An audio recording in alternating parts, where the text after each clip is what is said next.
پہلے سورہ بقرہ کی مختلف آیتوں کا خلاصہ پیش کیا گیا۔ ابھی اپنے سامنے جو آیت کریمہ ہے، اس آیت کریمہ میں اللہ تعالیٰ نے حضرت ابراہیم علیہ السلام سے خطاب فرمایا۔ چونکہ حضور صلی اللہ علیہ وسلم جب ہجرت فرما کر مدینہ طیبہ ہے تو وہاں پر یہودی اور نصرانی رہتے تھے۔ وہ لوگ اپنے آپ کو حضرت ابراہیم علیہ السلام کی طرف منسوب کرتے تھے، اور مدینہ طیبہ میں مکہ مکرمہ میں جو ہے کفار رہتے تھے جو حضرت ابراہیم علیہ السلام کے دین کو، دین حنیف کو کہتے تھے ہم لوگ ماننے والے ہیں۔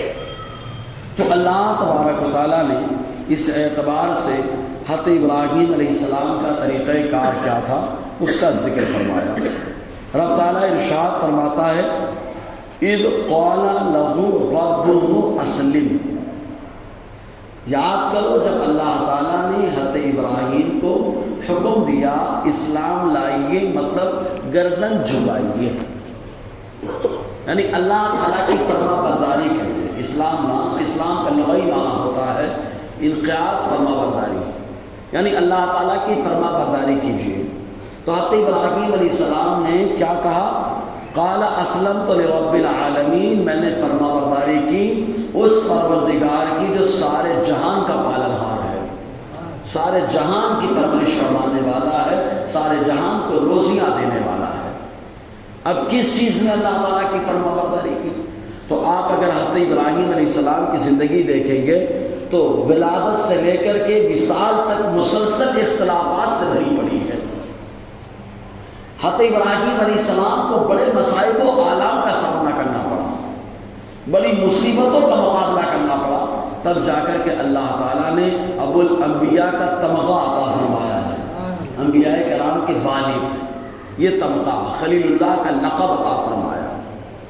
حضرت ابراہیم علیہ السلام پیدا ہوئے تو چاروں طرف وہ چچا، چونکہ والد کا سایہ آپ کی ولادت سے پہلے اٹھ چکا تھا، تو وہ چچا جس کا نام آزر تھا بچپن ہی سے بت بناتا تھا، مجسمے بناتا تھا، تو پورا ماحول بتوں کا ماحول بن چکا تھا۔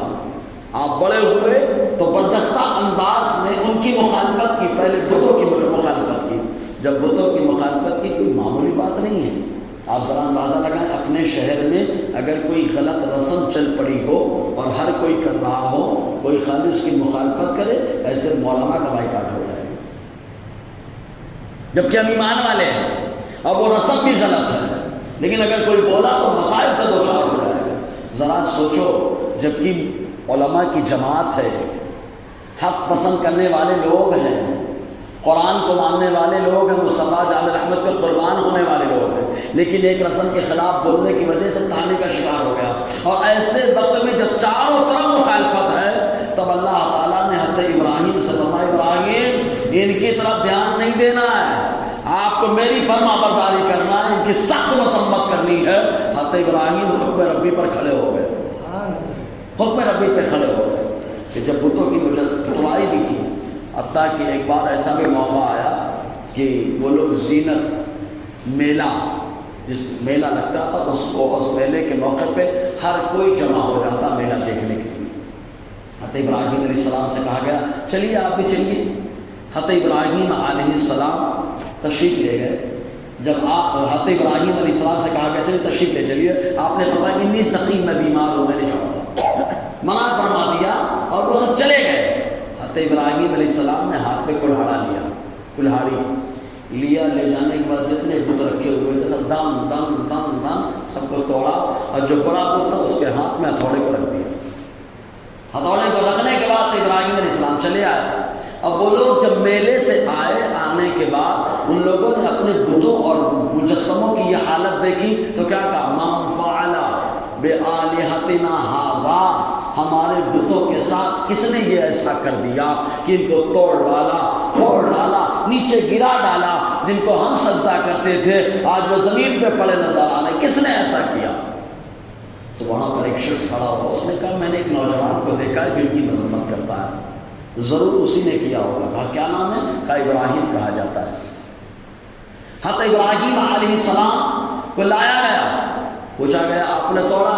آپ نے فرمایا بل فعلہ کبیرہم، جو علم کا بڑا ہے اسی نے توڑا ہے، جو بڑا ہے اسی نے توڑا ہے، کیونکہ بڑے بت کے ہاتھ میں کلہاڑے کو رکھ دیا تھا۔ اچھا ان لوگوں نے سمجھا کہ اس بڑے نے توڑا ہے، لیکن آپ کا اشارہ کیا تھا؟ وہ مشرک تھے، اللہ کو بھی مانتے تھے، بتوں کو بھی مانتے تھے، تو اللہ سب سے بڑا ہے، تو بڑے کے حکم سے میں نے توڑا ہے، تو گویا اللہ نے توڑا ہے۔ آپ کا اشارہ ادھر تھا، لیکن ان ناہنجاروں نے سمجھا کہ مجسمے کی طرف اشارہ کر رہے ہیں، تو ان لوگوں نے کہا اے ابراہیم جانتے ہو یہ ہم سے بات نہیں کر سکتے، یہ ہم سے بول نہیں سکتے، یہ ہماری سن نہیں سکتے۔ آپ نے فرمایا جو نہ بول سکتا ہے، جو نہ سن سکتا ہے، کیا وہ عبادت کے لائق ہو سکتا ہے؟ کیسے حکمت سے سمجھایا۔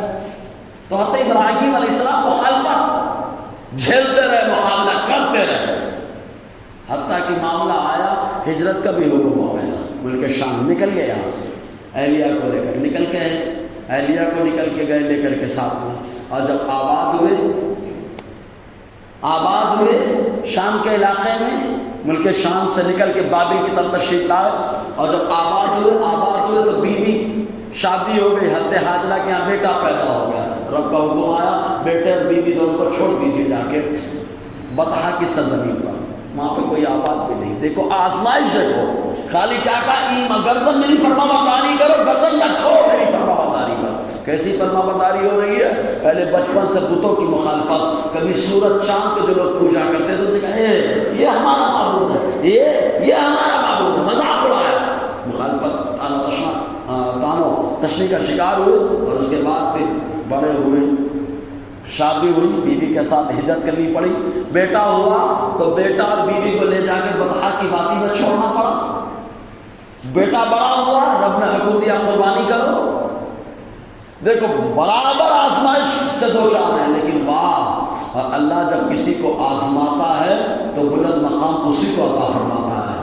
ابھی میں مطالعہ کر رہا تھا، ترمذی کی حدیث پڑھنے میں آئی، آقا علیہ السلام نے فرمایا جس بندے پر ظلم کیا جائے وہ صبر کر لے تو اللہ تعالیٰ اس بندے کو عزت عطا فرماتا ہے، اس بندے کو عزت عطا فرماتا ہے۔ تو حضرت ابراہیم ہر حال میں اللہ تعالیٰ کی فرما برداری کرتے رہے، اسی کو رب فرماتا ہے اذ قال له اسلم ربه اسلم۔ یاد کرو جب ابراہیم کے رب نے ابراہیم سے کہا اسلم، فرما برداری کریے، گردن رکھیے، قال کہا اسلمت لرب العالمین، میں نے سارے جہان کے پروردگار کے لیے گردن کو رکھ دیا، فرما برداری کر لی ہے۔ اب ایک سوال پیدا ہو، جب یہ حکم آیا تو یہودیوں نے کہنا شروع کر دیا ارے حضرت یعقوب علیہ السلام، حضرت ابراہیم کے دو بیٹے اسماعیل اسحاق، اسماعیل علیہ السلام کی اولاد سے خالی حضور آئے، اسحاق علیہ السلام کے بیٹے یعقوب، یعقوب علیہ السلام کا لقب ہے بنی اسرائیل، اور انہی کی اولاد کو بنی اسرائیل کہا جاتا ہے۔ تو بنی اسرائیل میں یہودی ہیں، نصرانی ہیں، تو ان لوگوں نے یہ کہنا شروع کر دیا ارے جب حضرت یعقوب علیہ السلام پردہ فرما رہے تھے تو انہوں نے وصیت کی تھی، یہودیوں نے کہا کہ یہودی رہنے کی وصیت کی کہ یہودی رہنا، نصرانیوں نے کہا وصیت کی تھی کہ نصرانی رہنا، نصرانیت کو مت چھوڑنا، یہودیت کو مت چھوڑنا۔ جب ان لوگوں نے یہ کہا تو اللہ تعالیٰ نے فوراً ان کا رد فرمایا اور ارشاد فرمایا یہ غلط کہتے ہیں، ابراہیم نے اسلام کی وصیت کی ہے، ابراہیم کی اولاد اور یعقوب علیہ السلام نے خاص طور سے اپنے بیٹوں کو کہا تھا اے بیٹو یہودیت اور نصرانیت میں نہیں بلکہ ایمان پر جمے رکھنا۔ اللہ تعالیٰ نے رد فرمایا، رب فرماتا ہے وَوَصَّىٰ بِهَا ابراہیم وبنیہ ویعقوب، اور تاکید کی اسی اسلام کی، ابراہیم نے بنی اپنے بیٹوں کو، یعقوب کو بھی، حضرت اسحاق کو بھی، حضرت اسماعیل کو بھی، وہ یعقوب اور یعقوب علیہ السلام نے بھی اپنے بیٹوں کو بھی، یعقوب علیہ السلام ان کے بیٹے کون؟ بنی اسرائیل، اسرائیل کا لقب یعنی اسرائیل کے بیٹے، اسرائیل کون؟ یعقوب علیہ السلام۔ تو حضرت یعقوب علیہ السلام نے بھی اپنے بیٹوں کو وصیت کی کہ ایمان پر جمے رہنا، یا بنیہ ان اللہ اصطفیٰ لکم الدین، اے میرے بچوں بے شک اللہ نے چن لیا تمہارے واسطے دین کو، دنیا میں بہت سارے ہیں لیکن اللہ نے دین کے لیے تمہیں چن لیا، حضرت ابراہیم کی اولاد کو چن لیا، ابراہیم کی اولاد میں حضرت یعقوب علیہ السلام کو اللہ تبارک و تعالیٰ نے ان کی اولاد کو چن لیا۔ ہوا کیا؟ حضرت اسحاق علیہ السلام نے اپنے دو بیٹے جوڑوا تھے دونوں، ایک کا نام عیس ایک کا نام یعقوب، حضرت یعقوب علیہ السلام کے لیے دعا کی تھی، اے اللہ ان کی نسل میں نبوت کا سلسلہ جاری فرما۔ عیس کے لیے دعا کی تھی، اے اللہ ان کے لیے بادشاہت کا سلسلہ جاری فرما۔ غور کرنا، عیس کی اولاد میں بادشاہت، یعقوب کی اولاد میں نبوت۔ تو حضرت یعقوب کہتے ہیں اے میری اولاد یاد رکھو اللہ تعالیٰ نے تمہارے لیے دینداری کو چن لیا ہے۔ تو جب دینداری کو اللہ نے چن لیا ہے تو اسے چھوڑو مت، دینداری پہ مضبوطی سے جمے رہو۔ فلا تموتن الا وانتم مسلمون، تم لوگ صرف اور صرف ایمان اور اسلام کی حالت میں ہی مرنا، یعنی ایمان اتنا باقی رکھنا، پوری زندگی ایمان کا خیال کرنا اور ایمان پر ڈٹے رہنا، اگرچہ انتقال کا وقت آئے، اگرچہ موت کی دھمکی دے جائے، اگرچہ مارے کوئی، تب بھی تم کو ایمان پر جمے رہنا ہے تاکہ تمہارا خاتمہ ایمان پر ہو، کیونکہ جس کا خاتمہ ایمان پر ہو وہ کامیاب ہو ہے نا۔ فرماتے فلا تموتن، جمے رہنا، الا وانتم مسلمون، اس حال میں کہ تم مسلمان رہو، مطلب موت آ رہے تو مسلمان ہونے کی حالت میں۔ ایک چیز اور ہم لوگ سمجھتے ہیں کہ اسلام صرف حضور کے دور میں رہا ہے، اسلام صرف حضور سے آیا، ایسا نہیں ہے۔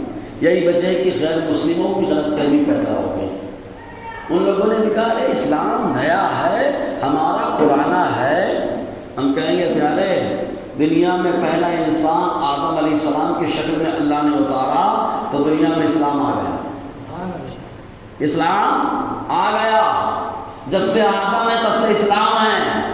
یہ اور بات ہے کہ شریعتیں بدلتی رہی، شریعت بدلی، آدم علیہ السلام کی شریعت میں بھائی بہن کا نکاح، بھائی بہن کا نکاح بس خالی اتنا ہے کہ کوکھ بدل جائے، ولادت کا وقت بدل جائے، جو بھائی بہن پیدا ہوں ساتھ میں ان کا نکاح حرام ہو، اور جو بعد میں پیدا ہوں جڑوا تو ان میں سے جو لڑکی ہو تو پہلی والی لڑکے کے ساتھ، اور جو لڑکا ہو تو پہلی والی لڑکی کے ساتھ شادی ہو جاتی ہے۔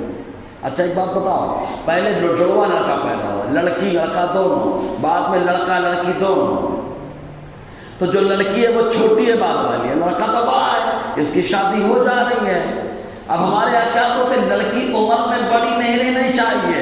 دیکھو آدم علیہ السلام کے دور میں لڑکا عمر میں کم ہے لیکن لڑکی عمر میں زیادہ ہے، پھر بھی نکاح ہو رہا ہے نا۔ تو یہ عمر کا معاملہ ایسا نہیں ہے۔ ہاں یہ بات ضرور ہے کہ جب عمر میں فرق نہیں رہتا، عمر کم ہو، ہم عمر ہوتے ہیں تو محبت زیادہ ہوتی ہے۔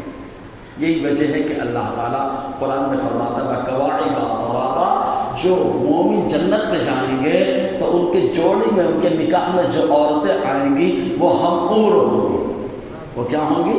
ہم عمر ہوگی، کیونکہ اس سے محبت زیادہ ہوگی، ایک دوسرے کو سمجھنے کا جذبہ زیادہ ہوتا ہے، ایک دوسرے کے مزاج کو آدمی سمجھ لیتا ہے۔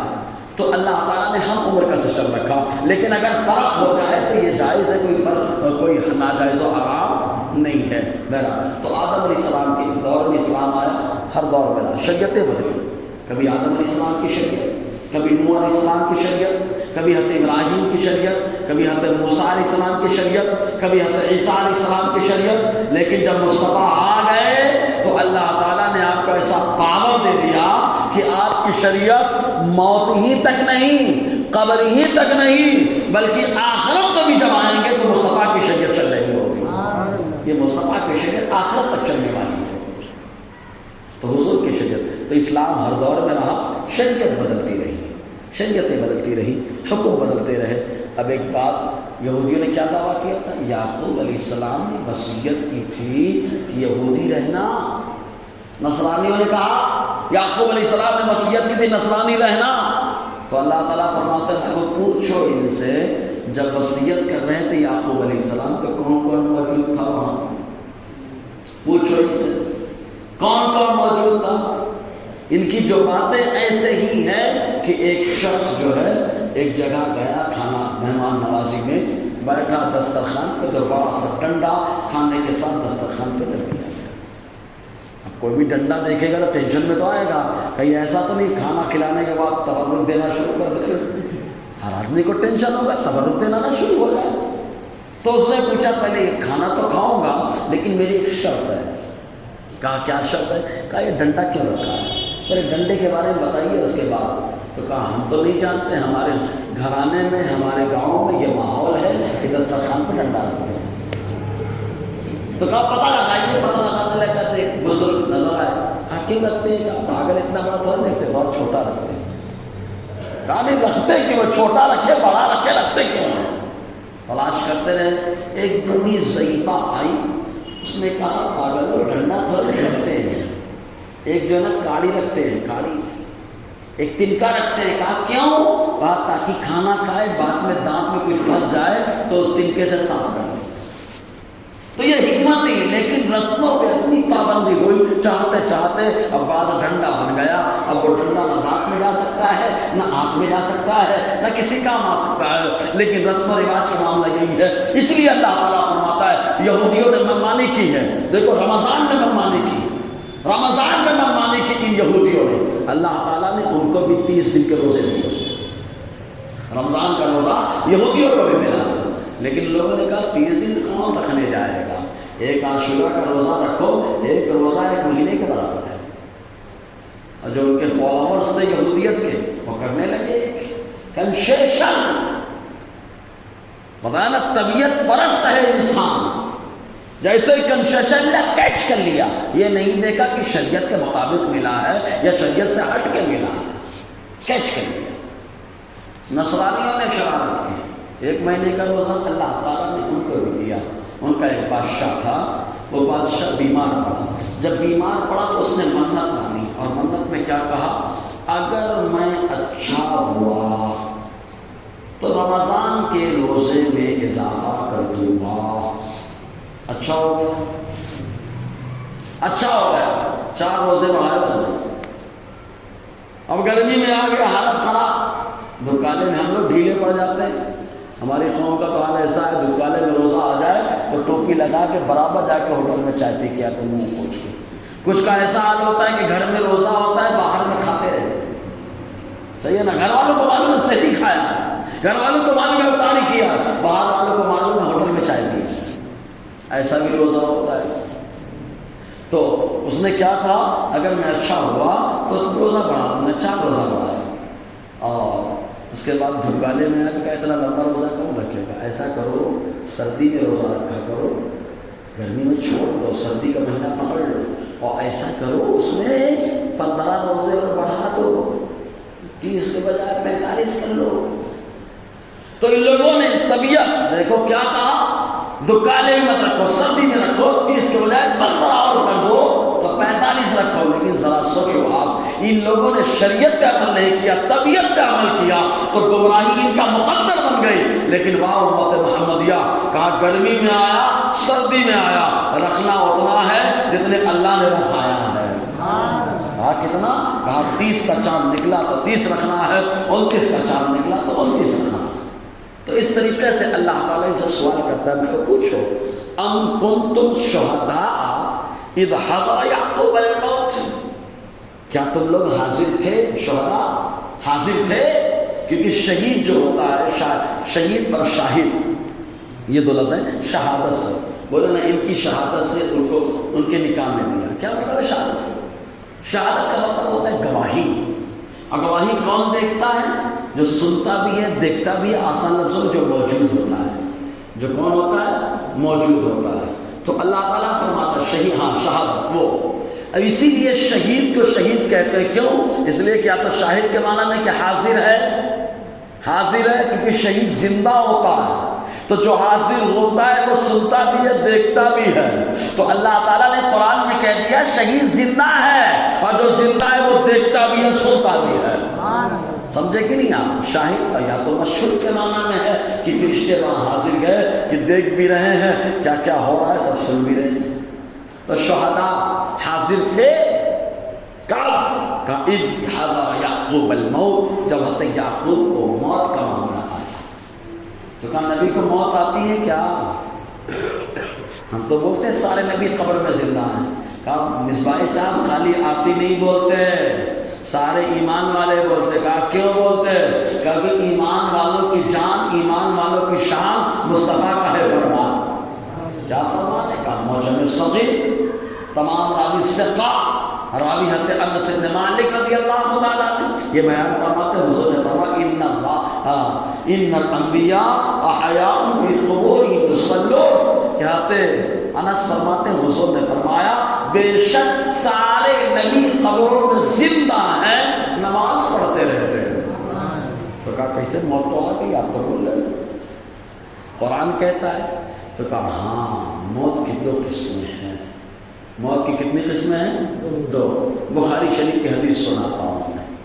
آقا علیہ السلام جب پردہ فرما گئے، عائشہ صدیقہ فرماتی، بخاری شریف کتاب الجنائز کی حدیث سے پاک، حضور جب پردہ فرما گئے اپنے حجرے میں آرام فرمائے، یمنی چادر آپ کے اوپر ڈال دی گئی ہے، حضرت ابو بکر مقام صلح جو مدینے کا کنارے کا حصہ ہے وہاں پر خبر لگی، گھوڑے پہ سوار ہو کر بڑی اسپیڈ آئے، گھوڑے کو چھوڑا، ڈائریکٹ حجرے میں گئے۔ اب جانے کے بعد کیا کیا؟ حدیث سنیں، فَكَشَفَ عَنْ وَجْهِهِ فَأَكَبَّ عَلَيْهِ، چادر کو ہٹایا، جھک گئے، وَقَبَّلَهُ بَيْنَ عَيْنَيْهِ، حضور کی دونوں آنکھوں کے درمیان پیشانی کا بوسہ لیا، وقال، اور کہا فِدَاكَ أَبِي وَأُمِّي يَا نبی اللہ، اے اللہ کے نبی آپ پر میرے ماں باپ قربان، طِبْتَ حَيًّا وَمَيِّتًا، آپ کی زندگی بھی بابرکت ہے، آپ کا پردہ فرمانا بھی بابرکت ہے۔ اس کے بعد کہتے ہیں واللہ لا یذیقک اللہ الموتتین ابدا ان الموتۃ الاولی فقد متها، بخدا اللہ آپ کو دو موت کا مزہ نہیں چکھائے گا، ایک موت جو لکھی تھی وہ آ چکی ہے۔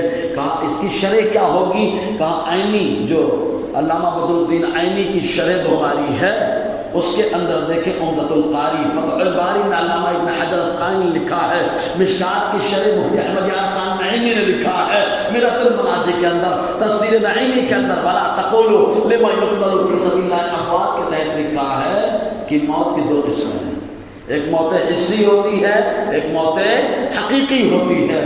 موت حسی جہاں چار کام ہوتے ہیں، نہلایا جائے، کفن پہنایا جائے، جنازے کی نماز پڑھی جائے، قبر میں لٹایا جائے، جہاں چار کام موت حسی، اور ایک موت حقیقی ہوتی ہے کہ قبر میں جانے کے بعد بدن سڑ جاتا ہے، گل جاتا ہے، دنیا سے تعلق ختم ہو جاتا ہے، دنیا میں کیا ہو رہا ہے اپنے کو نہیں معلوم ہوتا۔ کہا بس ابو بکر نے یہ نہیں کہا اللہ نے دونوں موت کا مزہ چکھایا، بلکہ کیا فرمایا ایک موت جو لکھی تھی وہ آ چکی ہے۔ کہا موت حسی آئی، کہا نہلایا گیا، کفن پہنایا گیا، جنازے کی نماز پڑھی گئی، حضور کے قبر کا انتظام کیا گیا۔